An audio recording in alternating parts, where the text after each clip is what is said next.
listening to Japanese music and the TamaX2, and that is what I'm going to be talking about for my first YouTube run. Now, as somebody who personally enjoys Japanese music myself, I believe there's always this ongoing thing about how, oh, you shouldn't listen to Japanese music because you don't understand it, or there's common arguments like that to say, yeah, you shouldn't enjoy music because you don't exactly understand what is being said in music. However, I personally want to offer my opinion and what I believe about the whole idea of that. So, okay, first place I'm going to start is the issue.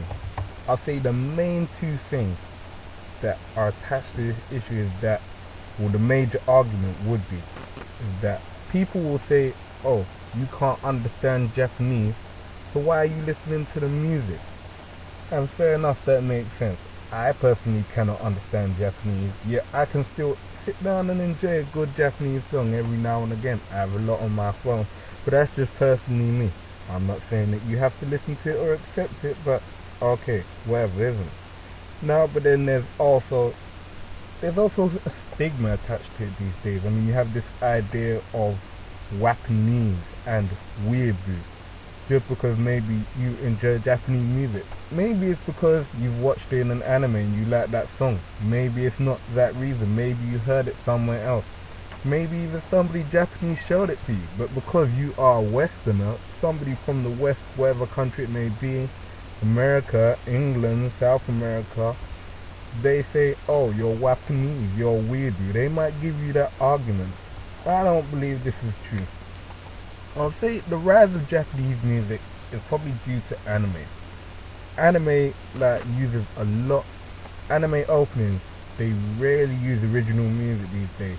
Most openings nowadays are from musicians that exist in real life, say, that are actual bands, because a lot of the recording companies do sponsor these anime, and because of this, the anime will use an artist from that recording company as a way of promotion.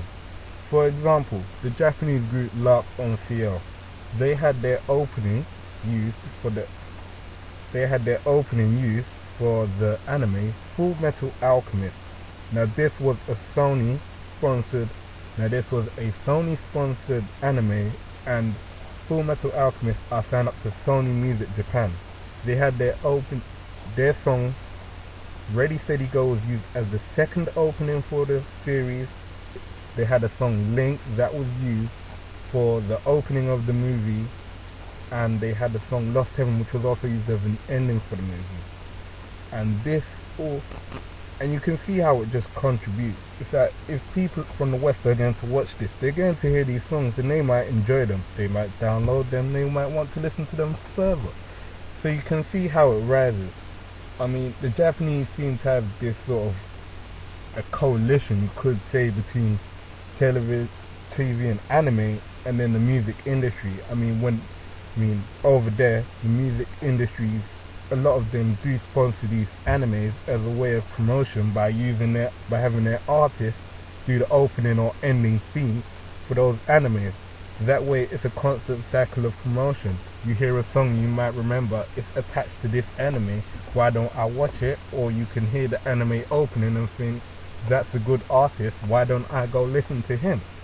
And because of that, but it can also give a lot of international success. There are a lot of bands, including Lark on Field, that have done tours, say, across the world, say in Paris and America. They've also enjoyed it because of this. Now, the way I see it, I see the argument of you don't understand it, so you shouldn't listen to it. It's kind of false. Like, the problem is, the way I see music is that you don't exactly have to understand the lyrics to at least appreciate it. Not say listen to it and fully get what is going on in the song. You can still appreciate music without exactly understanding it. You can still accept it and say, yes, that sounds good for what it is. You don't exactly have to know what is being said.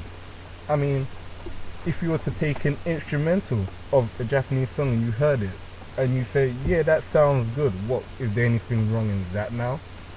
I mean, and also you could say it adds culture to a person. this idea of sharing cultures, like bringing people together. I mean, music can easily do that. If everywhere else in the world is making different kinds of music, I mean, what's to say that you can't listen to them and sort of interpret the music that and what is being said? Well, you can't exactly interpret what's being said because you don't understand it. But that's a different point, really. But the point is that it adds more culture to you. I mean, the more sort of different types of music you can understand, it can give you new idea, it gives you new perspective, and it gives you more respect to say that actual culture rather than just taking it for granted or just brushing off based on your own preconceived prejudicial ideas if that was the case. But I do kind of believe the argument is kind of flawed in some senses. That argument being, if you don't understand it, you shouldn't listen to it. Like, because in some cases it can be biased if people are just going to use it in a way to back up Japanese music. Now, because that I explore other types of music, including French and say Spanish, but I do those on a personal level because they're easier to access over here. I don't go on YouTube for them as much, or I don't hear it in anime. It's like, maybe I just don't know, maybe it is the same case, but I'm just talking from my experience. So like, sometimes it's only applied to Japanese music and not other foreign types of music, not music in other languages, and that can always be an issue. That means it's not exactly a fair case. And then I'll give you an example of me personally.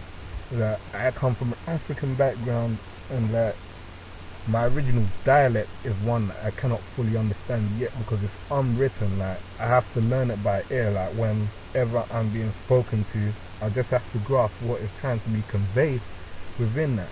Now, there's music within that. There's music that is like sung within that state. Now there's music that is spoken in that language, and I can listen to it and I can enjoy it. If I'm at an African party, I can enjoy the music, I can dance to it.